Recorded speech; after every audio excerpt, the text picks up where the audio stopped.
Hello students, welcome back. Today I am here to discuss few more key features of the Indian Constitution. In the previous session, we discussed three key features. These are first one, federalism, second one, parliamentary form of government, third one, separation of powers. Today we will discuss with the fourth key feature, that is fundamental rights. Fundamental rights, often been referred to as the conscience of the Indian Constitution. Colonial rule had created a suspicion of the state in the minds of the nationalists. They wanted to ensure that a set of written rights would guard against the misuse of state power in independent India. Next, fundamental rights therefore protect citizens against the arbitrary and absolute exercise of power by the state. Now let me explain you what is arbitrary. Arbitrary means what? Now, during the British rule, the punishment was given to the people looking at their social background. Poor people were given harsh punishment and the wealthy people were given the lenient punishment, though they have committed the same crime. This is called as arbitrary use of powers. It used to change from person to person. The Constitution thus guarantees the rights of individuals against the state as well as against other individuals. It means they wanted to give few fundamental rights to the people which will bring equality among the people and the discrimination will not exist. The various minority communities also expressed the need for the constitution to include rights that will protect their groups. Most of the time, students, we find there is lots of domination going on between the people, that is majority group dominating minorities. Not only that, domination between the communities, that is inter-communities, and also intra-community. The Constitution therefore also guarantees the rights of minorities against the majority. Dr. Ambedkar has said about these fundamental rights. The objective is twofold. The first objective is that every citizen must be in a position to claim those rights. Secondly, these rights must be binding upon every authority that has got the power to make laws. It means that these rights are applicable to every citizen of the country. Next, let's see few rights which are given to us by the Indian Constitution. First one, right to equality. In that, all persons are equal before the law. Next, this means that all persons shall be equally protected by the laws of the country. It also states that no citizen can be discriminated against on the basis of their religion, caste, or gender. Next, every person has access to all public places, including playgrounds, hostels, shops, etc. The state cannot discriminate against anyone in matters of employment. The practice of untouchability has also been abolished. Yes, students, do we have all these rights which give us equality among the people? Not only minority group but also the majority group are being safeguarded.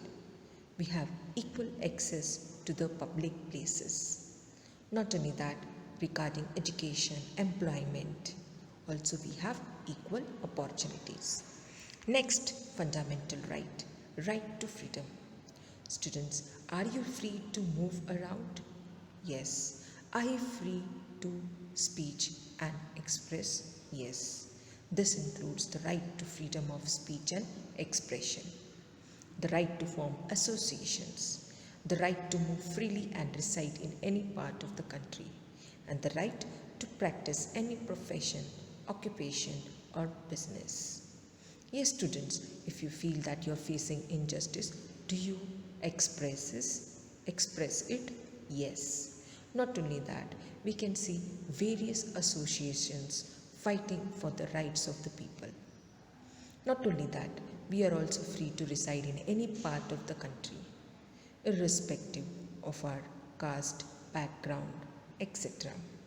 Not only that, we can select any profession, we can do any business, or we can go for any occupation. Next, third one, right against exploitation. The Constitution prohibits human trafficking. Children, do you know what is human trafficking? Yes, it is kidnapping of small children, girls, and selling them. That is called as human trafficking. Not only that, forced labor.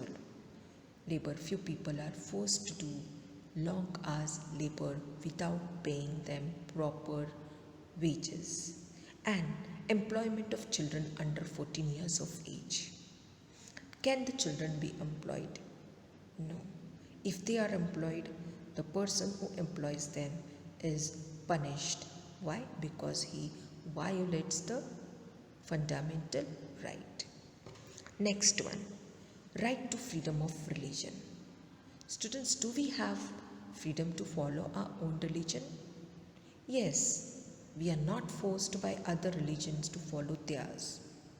Religious freedom is provided to all citizens.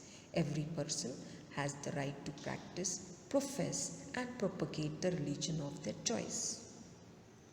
Next, cultural and educational rights. The Constitution states that all minorities, religious or linguistic, can set up their own educational institutions in order to preserve and develop their own culture.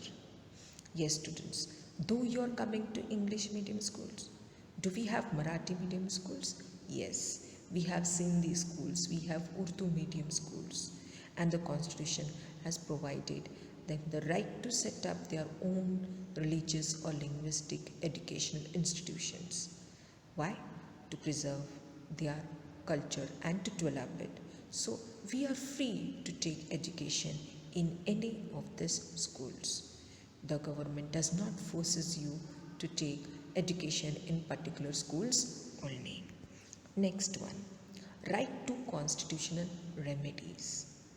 This allows citizens to move the court if they believe that any of their fundamental rights have been violated by state. You can see a picture. Constitutional remedies. Article 32, right to constitutional remedies, was called the very soul of the Constitution and the very heart of it by Dr. B.R. Ambedkar. Now suppose the laws made in the Constitution are uniform to the people. They can be changed or revised in the court. Not only that, if our fundamental rights are being violated by any of the person, then he can approach for justice. Suppose, let me give you one example. In the offices, we find sometimes the minority group or the people from the scheduled caste are ill-treated, they are abused. If they find that they have the right to approach for justice, they can file the case against the person who is abusing them, ill-treating them. Then as the consequences, the person who abuses them loses his job. So they safeguard the scheduled caste, the minority group of people, from being humiliated in the workplaces also.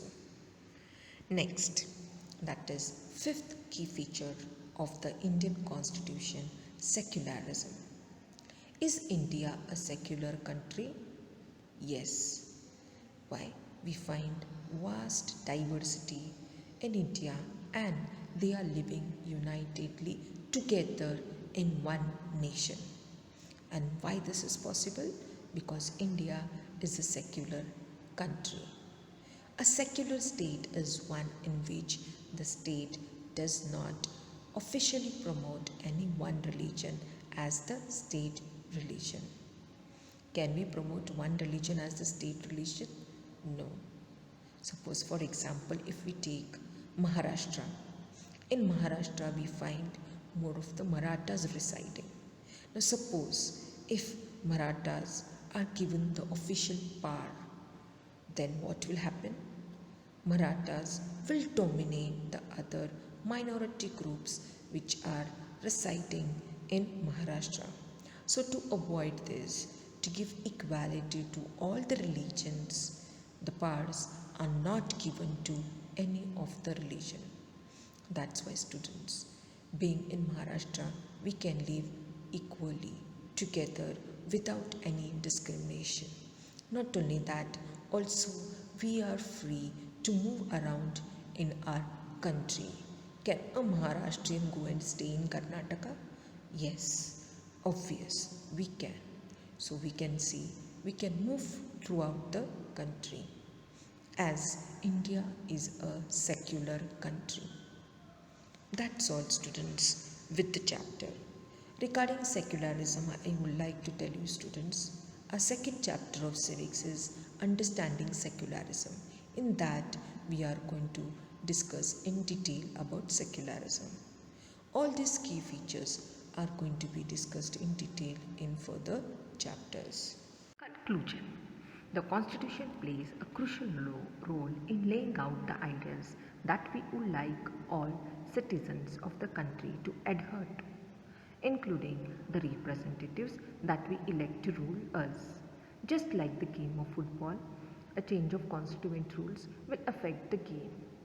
Indian Constitution has been amended over the years to reflect new concerns of the polity. Polity meant, students, the an organized political structure. Often a major change in the constitution means a change in the fundamental nature of the country. We saw this in the case of Nepal and how it needs to adopt a new constitution after it has recently become a democratic society. So, with this discussion in this chapter, we come to the conclusion that rules are important in the society, whether it is playing of the game or it is with the living in the society. That's all. Thank you.